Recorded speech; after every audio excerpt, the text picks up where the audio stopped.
George Washington University is taking a lot of heat for hiring a former jihadist to work as a researcher in its Cyber and Homeland Security Center. But the university says that it's worth it because of the insight it will gain into terrorist organizations. Now, we wanted to know if that's true, so today we took our questions to an IPFW professor who has spent time working with a de-radicalized Muslim. News Channel 15's Kelly Roberts spoke with that professor today about GW's decision. Well, Brett and Heather, Dr. Lawrence Kusnar has spent time on boards with the Pentagon and National Counterterrorism Center, oftentimes working with former jihadists named Mubin Sheikh. He says GW University will benefit extremely from this recent hire.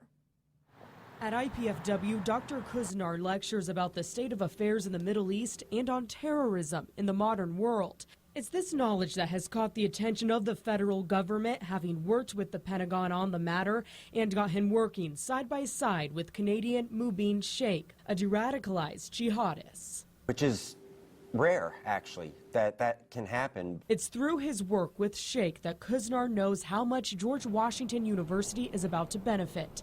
The school has recently hired former jihadist Jesse Morton to work full-time as a research fellow for the school's Center for Cyber and Homeland Security. Because if you think about it, a terrorist organization is a very closed organization.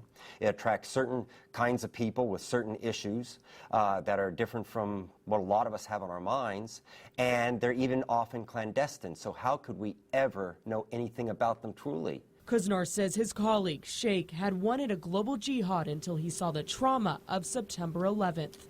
He then de-radicalized and started working undercover for the Canadian government. He's since come public. Kusnar says what Sheikh has taught him about radical groups like ISIS goes way beyond his own research.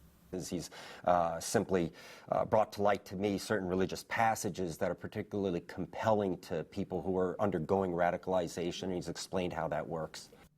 Kusnar explains ISIS is much more extreme than Al-Qaeda, but the group will eventually crumble. So he says people like Sheikh and Morton can really help determine what will happen after ISIS. Okay, thank you, Kelly.